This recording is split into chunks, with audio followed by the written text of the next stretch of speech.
पीड़ा को दूर करने के लिए तत्पर हो जाए, इसलिए धरती पे इंसान को पैदा किया गया। किसी प्राणी को तकलीफ में देखे, किसी प्राणी को दर्द में छटपटाते देखे तो यह इंसान के हृदय में दया का भाव पैदा हो और उस प्राणी के दर्द को बांटने के लिए, उसकी पीड़ा को बांटने के लिए मानव तत्पर हो जाए। इसलिए मानव का जन्म इस धरती पर हुआ। शायर कहते हैं, दर्द दिल के वास्ते पैदा किया इंसान को, वरना इबादत के लिए, इबादत माने पूजा पाठ नमाज बंदगी, वो करने के लिए दर्रों बयां कुछ कम नहीं थे। उस भगवान के घर में फरिश्तों की कमी नहीं थी। पूजा करना होता तो उसी से पूजा करवा लेता, आपको काहे भेजता? तो आपको भेजने का प्रयोजन मंदिर मस्जिद घूमना नहीं है, बल्कि आपको इस धरती पर भेजने का प्रयोजन, वो सूफी फकीर कह रहा है कि आपको भेजने का प्रयोजन इतना है कि आप अपने ही जैसे किसी प्राणी को यदि छटपटाते देखें तो अपने हाथ का सहारा दे करके उसकी पीड़ा को दूर करने का प्रयास करें। इसीलिए आपको इस धरती पर भेजा गया है। इसलिए संतों ने कहा कि दया धर्म का मूल है, पाप मूल अभिमान, तुलसी दया न छारिए, जब लग घट में प्राणी। गोस्वामी जी का वचन है। इसी बात को कबीर साहब अपने भाषा में कहते हैं, जहां दया तहां धर्म है, जहां लोभ तहां पाप, और जहां क्रोध तहां काल है, जहां क्षमा तहां आप। की तो मैं कह रहा था कि महात्मा किसी वेश का नाम नहीं है। कोई जटा बढ़ा लिया तो महात्मा है, कोई दाढ़ी बढ़ा लिया तो महात्मा है, कोई उजला लाल कपड़ा पहन लिया तो महात्मा है, कोई बहुत बड़े बड़े कंठी माला गले में पहन लिया तो महात्मा है। नहीं, वो एक वेशभूषा है, उसकी भी कोई निंदा नहीं है। उसको ऐसा नहीं कि उसको नहीं पहनना चाहिए, लेकिन यह भी नहीं मान लेना चाहिए कि कोई कपड़ा धारण कर लिया तो महात्मा हो गया, संत हो गया। यदि कपड़ा धारण करने से ही कोई संत महात्मा होता तो फिर ये कपड़ा खरीदने में कितना मिनट लगता है? आपके पास में 1000 रुपए है, जाइए अभी दुकान में 2 मिनट में आप ही कपड़े खरीद के ले आइए, इसको पहन लीजिए, 2 मिनट में महात्मा बन जाइए। कपड़े पहन करके तो वेश बदल करके तो 2 मिनट में महात्मा, साधु, संत, गुरु, जगत गुरु सब बना जा सकता है। लेकिन असल में महात्मा बनने के लिए, साधु होने के लिए, संत होने के लिए आदमी को अपने पूरे जीवन भर की तपस्या करनी पड़ती है। जीवन को संयम से भरना होता है, सदाचार से भरना होता है, पवित्रता से भरना होता है, निर्मलता कोमलता से भरना होता है, हृदय को प्रेम से लबालब भरना होता है और संपूर्ण प्राणी जगत के प्रति करुणा से हृदय को भरना होता है। तब जाकर के वह संत हो पाता है। तो मैं ये नहीं कह रहा हूं कि वेश नहीं पहनना चाहिए, वेश पहनना चाहिए, एक कोड है। अब पुलिस कोई बन जाए, जनरल कपड़े में रहे, तो फिर वो प्रशासनिक स्तर से सब लोगों को संभाल नहीं पाए। लेकिन जब पुलिस का वर्दी पहना हुआ होता है और तब जब एक आदमी भी कहीं चला जाए तो फिर उसको देख करके लोग समझ जाएंगे कि पुलिस है भाई, थोड़ा सजग होकर के रहना चाहिए। तो वेश की भी अपनी मर्यादा है, वेश का भी अपना महत्व है। लेकिन वेश को ही केवल वह मान लेना कि वही संतत्व है, वही भक्ति है, ना, ऐसा नहीं है।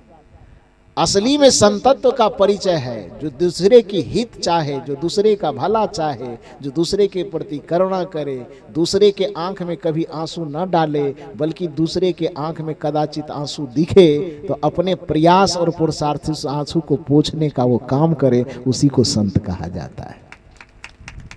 गोस्वामी जी ने भी संत की परिभाषा दिया कि परहित पर दुख द्रवहि सो संत पुनीता। जो दूसरे के दुख को देख करके द्रवित हो, जो दूसरे के दुख को, पीड़ा को देख करके जिसका हृदय करुणा से पिघल जाए और उसके दुख को दूर करने में वो प्रयत्नशील हो जाए, उसी को संत कहा जाता है। तो यदि कोई व्यक्ति किसी भी प्रकार से किसी को बद्दुआ देता हुआ दिखाई दे कि आप हमको मारें तो हम आपको एकदम खत्म कर देंगे, श्राप दे देंगे, तो श्राप देने वाला आदमी कभी संत की श्रेणी में नहीं आ सकता है। संत की और गुरु की परिभाषा है, दरबार में सच्चे सदगुरु के दुख दर्द मिटाए जाते हैं, दुनिया के सताए लोग यहाँ सीने से लगाए जाते हैं।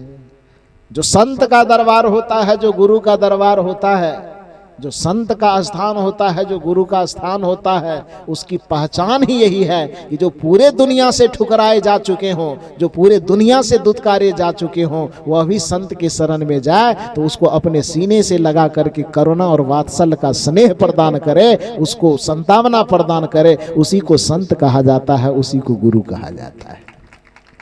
दरबार में सच्चे सदगुरु के दुख दर्द मिटाए जाते हैं, ये पहचान है। दुनिया के सताए लोग यहाँ सीने से लगाए जाते हैं। जो पूरे दुनिया से ठुकराए जा चुके हो, उसको भी अपने सीने से लगाने की क्षमता जिसके अंदर हो, उसको संत कहा जाता है, उसको गुरु कहा जाता है। जिसको भगवान तक ठुकरा दे, आदमी की तो बात छोड़ दीजिए, भगवान तक भी जिसको ठुकरा दे, उसको भी अपना लेने की क्षमता जिसके पास हो, उसको संत कहा जाता है, उसको गुरु कहा जाता है। इसलिए गोस्वामी जी ने बड़ा सुंदर कहा कि राखें गुरु जो कोप विधाता। आदमी की बात तो छोड़िए, विधाता कोप, कोप माने क्रोधित हो जाना, गुस्सा जाना, नाराज हो जाना। तो आदमी की नाराज होने की बात छोड़ो, राखें गुरु जो कोप विधाता, गुरु कोप नहीं को जगत राता। ये आदमी कुपित हो जाए उसकी बात तो बहुत निम्न स्तरीय बात है। कदाचित विधि को लिखने वाला को विधाता कहा जाता है। विधाता अर्थात भगवान भी किसी कारण से कुपित हो जाए, अब फिर भी आपको अपने सीने से लगा करके रखने का भाव जिस व्यक्ति के अंदर झलके, तो समझ लेना चाहिए कि यही गुरु होने के लायक है, यही संत होने के लायक है। तो राखें गुरु जो कोप विधाता, गुरु कोप नहीं को जगत राता। तो संत की ये पहचान है कि करुणा से भरा हुआ हृदय। तो करुणा से भरा हुआ हृदय तो मां शारदे का था, लेकिन अपनी शक्ति अनावश्यक रूप से किसी को दे तो नहीं देंगे ना। हाँ, ये सामान्य आशीर्वाद मिल सकता है, स्वस्थ रहिए, खुश रहिए, मस्त रहिए, ये सामान्य आशीर्वाद हर वक्त गुरु और संत के हृदय से निकलता ही रहता है। लेकिन विशेष कुछ चाहिए तो उसके लिए आपको उस तरह की भक्ति, उस तरह का समर्पण वो दिखाना पड़ेगा। बिना जांच परीक्षा लिए आपको डिग्री कैसे मिल जाएगी, कैसे दिया जाएगा। तो मां शारदे को जब स्वामी विवेकानंद प्रणाम करने गए तो समान आशीर्वाद तो मिल गया कि खुश रहिए। विवेकानंद जी ने कहा ये आशीर्वाद आज नहीं चाहिए, आज कुछ इससे विशेष चाहिए। तो मां शारदे थोड़ा ठहर गई और उन्होंने कहा कि विवेकानंद, तुम्हें पता है कि गुरु पद पर बैठे हुए व्यक्ति अनावश्यक अपने शक्ति का प्रयोग नहीं करता। तो जाओ, पहले मैं तुम्हारी परीक्षा लूंगी, उसके बाद विशेष आशीर्वाद दिया जाएगा। तो स्वामी विवेकानंद बोले कितना दिन इंतजार करें। तो माता ने कहा कि बस 2-4-5 दिन करो, कभी भी परीक्षा ली जा सकती है। तो स्वामी विवेकानंद, अब गुरु की आज्ञा हुई, गुरु माँ की आज्ञा हुई तो मानना पड़ेगा उनको। तो शांत हो गए और निश्चिंत होकर रहने लगे। और यह भी नहीं बताई कि कल परीक्षा लेंगे कि परसों लेंगे कि सुबह लेंगे कि शाम लेंगे, लेंगे जब मर्जी होगी ले लेंगे। संजोग की बात हुई, 2-4 दिन इसी तरह से गुजर गया। स्वामी जी भी शायद भूल गए कि पता नहीं परीक्षा होने वाला है कि नहीं होने वाला है। लेकिन अचानक उसी बीच में मां शारदे के मन में भाव आया कि आज ही परीक्षा लेते हैं। और परीक्षा लेने के लिए विवेकानंद जी को पता नहीं है, विद्यार्थी को पता चल ही जाएगा कि क्वेश्चन क्या पूछेगा, तो फिर परीक्षा का मतलब क्या रहा। तो स्वामी विवेकानंद को पता नहीं है कि परीक्षा में क्या होने वाला है। केवल इतना उसको जानकारी दे दी गई कि आशीर्वाद लेने के लिए योग्यता साबित करनी होगी, परीक्षा से गुजरना होगा। तो स्वामी जी कहे ठीक है, तो एक दिन अचानक सुबह सुबह माँ शारदे बैठी हुई थी, विवेकानंद जी पास आए। माँ शारदे ने कहा कि देखो विवेकानंद, वहां एक चाकू रखा हुआ, लेकर के आओ। तो ये चाकू लाना ही कोई परीक्षा तो नहीं हुई ना। कहा वो चाकू है वहां रखा हुआ, लेते आओ। तो स्वामी जी को लगा कि कोई जरूरी पड़ा होगा, ऐसे मांग रहा, लेकिन परीक्षा शुरू हो गई। विद्यार्थी को पता चल रहा है कि तो समान बात है, चाकू लेते हो, वहां कुर्सी पर रखा चाकू लेते आओ। लेकिन शिक्षक को पता है कि परीक्षा चालू हो गया। तो स्वामी विवेकानंद गए और जा करके वहां से वो चाकू ले आए। तो चाकू लाए तो सही, लेकिन लाने के बाद मां ने कहा कि मेरे हाथ में तो जरूरत है कुछ। तो जब मां शारदे के हाथ में वह चाकू देने लगे तो चाकू का दो हिस्सा होता है। एक हिस्सा जिस तरफ रबर रहता है या लकड़ी लगी रहती है, पकड़ने वाला हिस्सा, और एक तरफ जो दूसरा जो काटने वाला हिस्सा, धारदार हिस्सा। स्वामी विवेकानंद जब वह चाकू लेकर के आए और मां शारदा को पकड़ाने लगे तो उसमें चाकू के धार वाले हिस्से को अपने तरफ पकड़े और रबड़ वाले हिस्से को मां शारदा की तरफ बढ़ाए। आम नियम यह होता है, आम लोग यही करेगा कि रबड़ वाला हिस्सा अपने मुट्ठी में पकड़ेगा, आधार वाला हिस्सा सामने वाले को, यही ना होता है। आम तौर पे यही व्यक्ति करेगा। स्वामी विवेकानंद वह चाकू जब पकड़ाने आए तो धार वाले हिस्से को अपने हाथ में पकड़े और रबड़ वाले हिस्से को सामने वाले के तरफ अर्थात मां शारदे की तरफ रखा। मां शारदे चाकू को पकड़ करके, जैसे चाकू हाथ में पकड़ती है, कहती बेटा परीक्षा में तू पास किया, जा वरदान देती हूं, भारत का सर गौरव से उठा करके तू आए। स्वामी विवेकानंद को समझ में नहीं आया कि अभी तो चाकू ला रही थी, हमको पता ही नहीं था कि हम परीक्षा से गुजर रहे हैं। मां शारदे से पूछती कि मां ये चाकू लाने में कौन सी परीक्षा हो गई? तो यूपीएससी को भी टप गए आप। इसमें कौन सी परीक्षा हो गई? मां शारदे ने कहा कि इसमें परीक्षा यह हुई बेटा कि चाकू लाने कहे, देखना चाकू में दो हिस्सा है, एक धारदार हिस्सा और एक रबड़ वाला मैंने सुविधापूर्ण हिस्सा। एक सुविधा वाला हिस्सा यानी सुख का हिस्सा है, और धार वाला हिस्सा यानी संघर्ष का हिस्सा, तकलीफ का हिस्सा है। एक चाकू में दो हिस्सा है ना, जिधर धार है उससे कटेगा तो दुख होगी, तकलीफ होगी, पीड़ा होगी। तो एक हिस्सा जो है उस चाकू का संघर्ष वाला, पीड़ा वाला, दुख वाला, दर्द वाला, और रबड़ वाला जो हिस्सा है वो सुख वाला, सुविधा वाला है ना। मां शारदे ने कहा कि मैं तुम्हारे हृदय के संस्कार को पढ़ना चाहती थी, कि तुम्हारे हृदय के उस भाव को पढ़ना चाहती थी कि यदि कदाचित उस परमात्मा, उस गुरु, उस ईश्वर की कृपा से, माता पिता के आशीर्वाद से, संतों के आशीर्वाद से और तुम्हारे पुरुषार्थ से कदाचित वह सुख, वह परमानंद, वह ब्रह्मानंद तुमको मिल भी गया,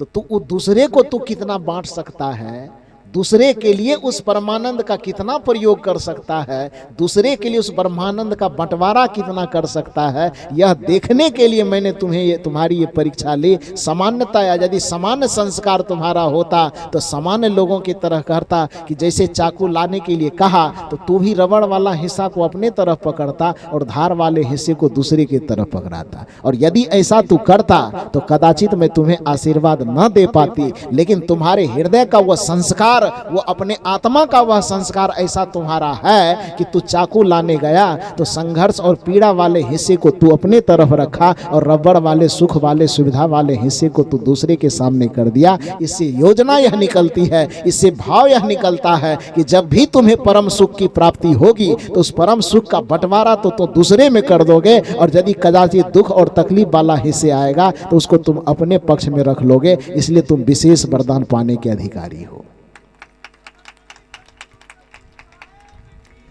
विशेष वरदान इसीलिए तुम्हें दिया जा सकता है। तो जिसके अंदर ये दया का गुण, प्रेम का गुण, समर्पण का गुण होता है, उसके अंदर देवत्व का गुण, उसके अंदर इंसानियत का गुण, उसके अंदर भगवानवत का गुण, ब्रह्मत्व का गुण, रामत्व का गुण अपने आप उतरने लगता है।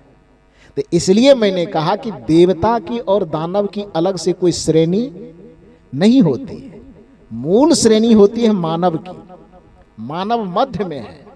अब मानव जब नीचे गिरता है, प्रकृति से नीचे गिरने पर नीचे का स्तर विकृति कहलाता है। अब प्रकृति से ऊपर उठने पर ऊपर का स्तर संस्कृति कहलाता है।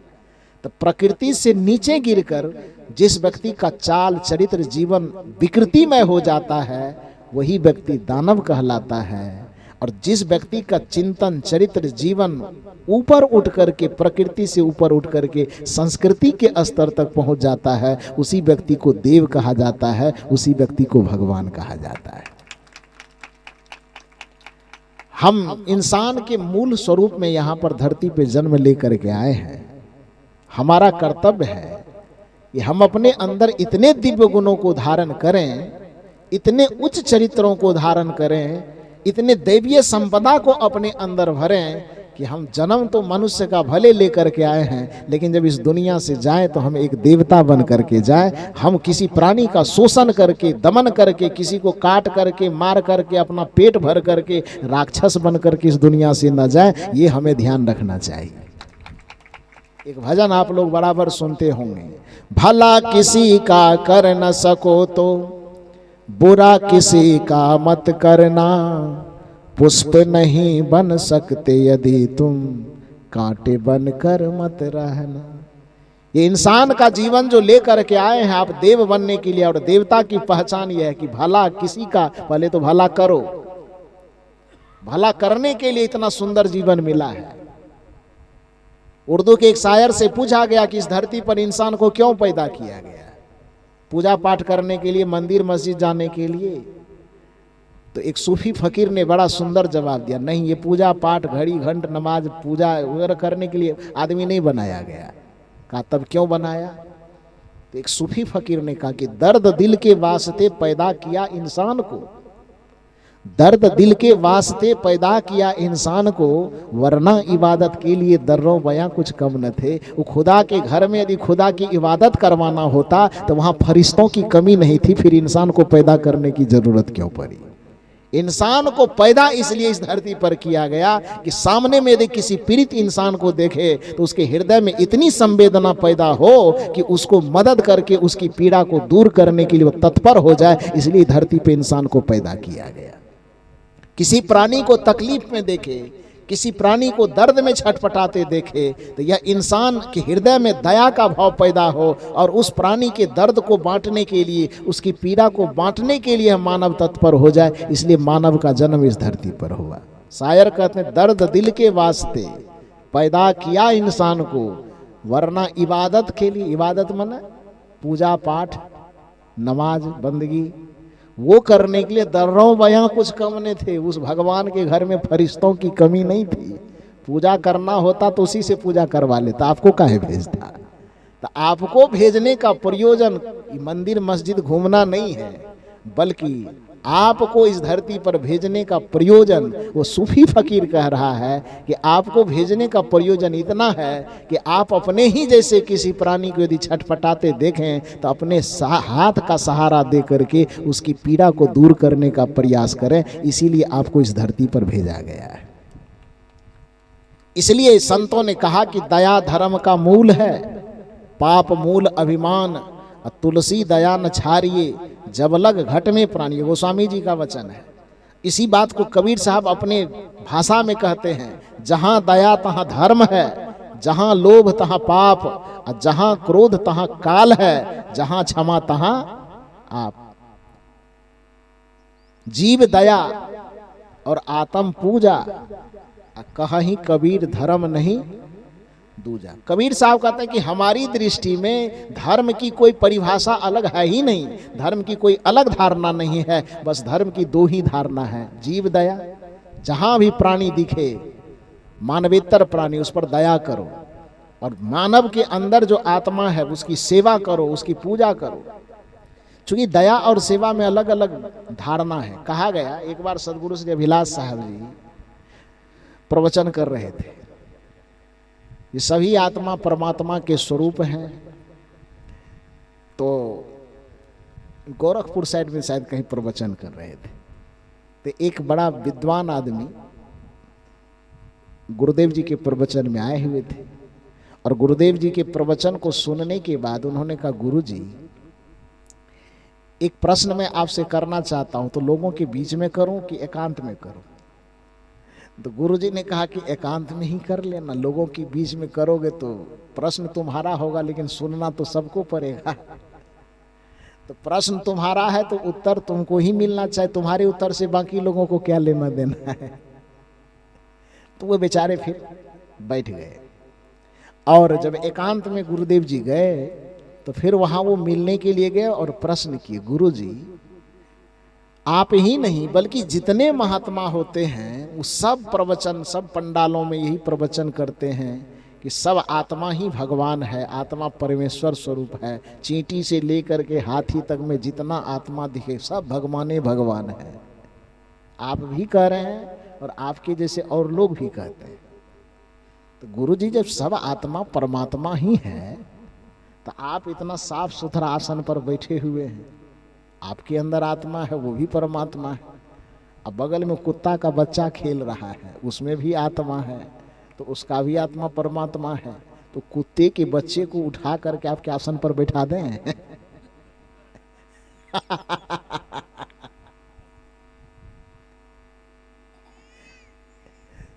सवाल दमदार है ना? जब आप कहते हैं कि सभी प्राणियों में वही परमात्मा है, तो वही परमात्मा है तो स्वाभाविक है कि आदमी से लेके चिट्टी, हाथी, कीड़ा मकोड़ा सब में कहते जहाँ जहाँ आत्मा है वहाँ वहाँ भगवान निवास करता है। तो गुरुदेव जी से एकांत में ये प्रश्न किया गया। हालांकि बेचारा पूछना चाह रहे थे पंडाल में, लेकिन गुरु जी का ऐसा स्वभाव नहीं था, वो तो आप लोग जानते ही हैं। तो गुरु जी ने कहा एकांत में पूछ लेना।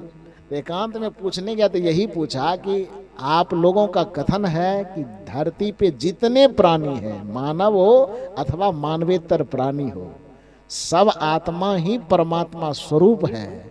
जितना जहां जहां प्राणी दिखाई देता है वहां वहां परमेश्वर देख लिया करो। कबीर साहब की भाषा में कहते कबीर जेते आत्मा तेते सालीग्राम, अब बोलन हारा पूजिए पाहन से क्या काम। तो जितना आत्मा है वो भगवान के स्वरूप है। तो आत्मा आप में भी है। वो तो कुत्ता नहीं कहा था, वो सुअर कहा था। लेकिन हम थोड़ी मर्यादा में उसको कुत्ता बोले। तो उन्होंने कहा कि बगल में कुत्ता का बच्चा है, सुअर ही कह दें। नहीं, हम थोड़ा बचा के कर रहे हैं। तो ऐसा है कि उसको उठा करके आपके आसन पर बैठा दे, कैसा रहेगा?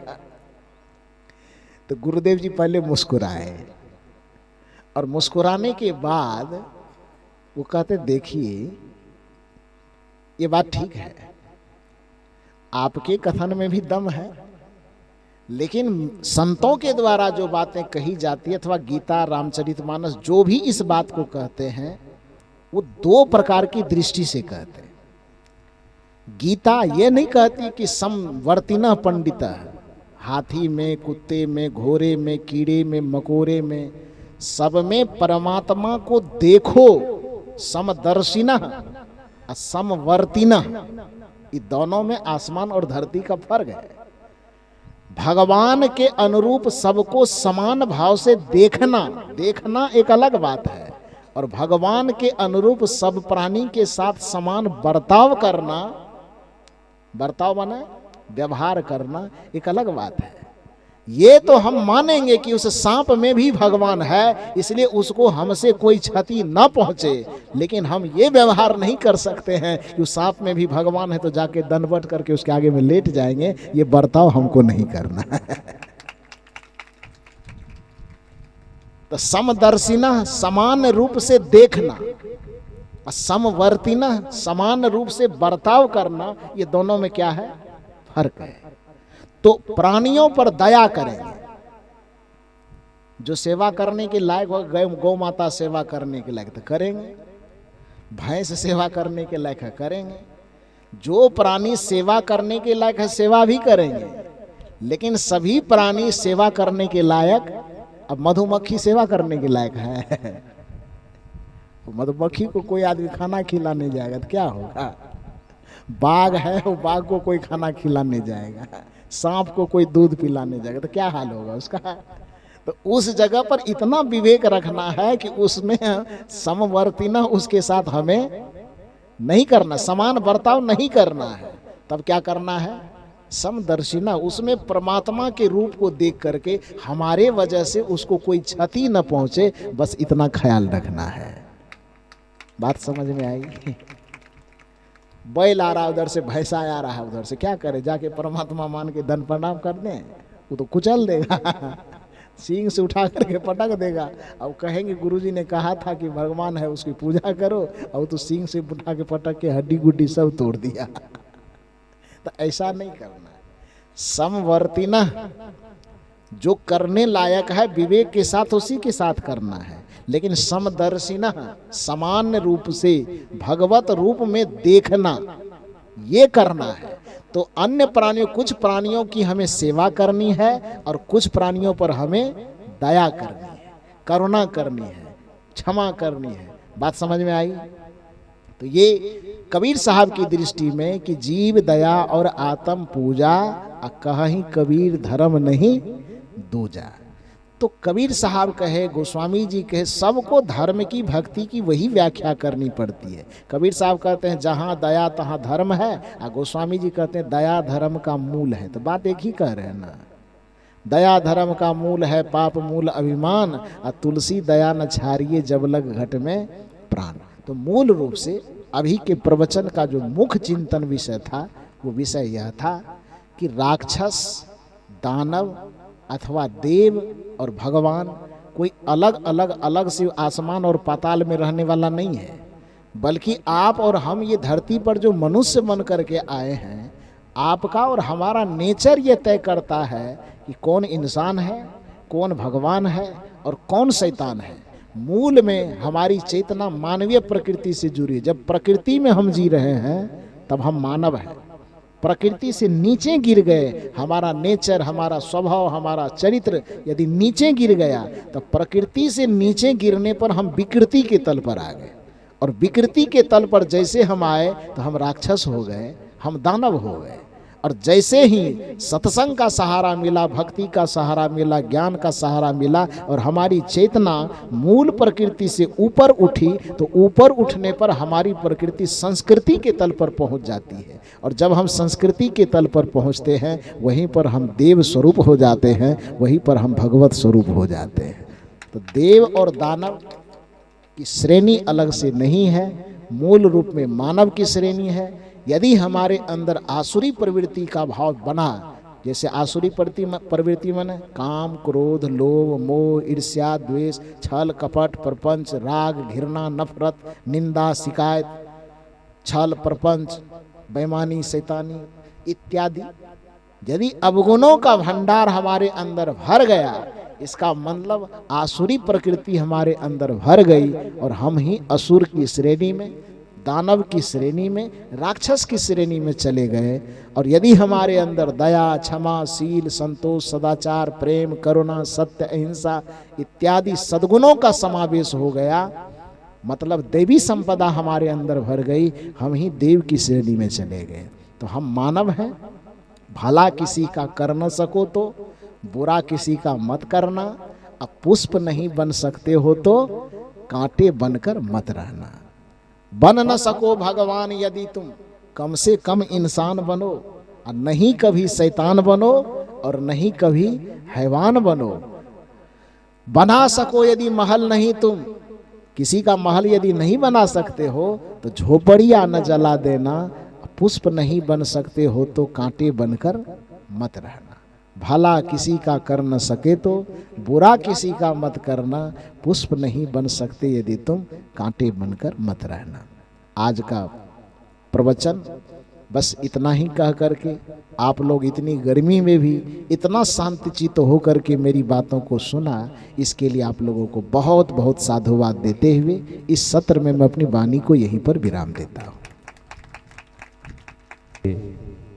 मुखारबिंद से अमृतमय सद्गुरु वाणी के पावन भावों से कथा का लाभ ले रहे थे। इसी क्रम में मातृ शक्तियाँ अपने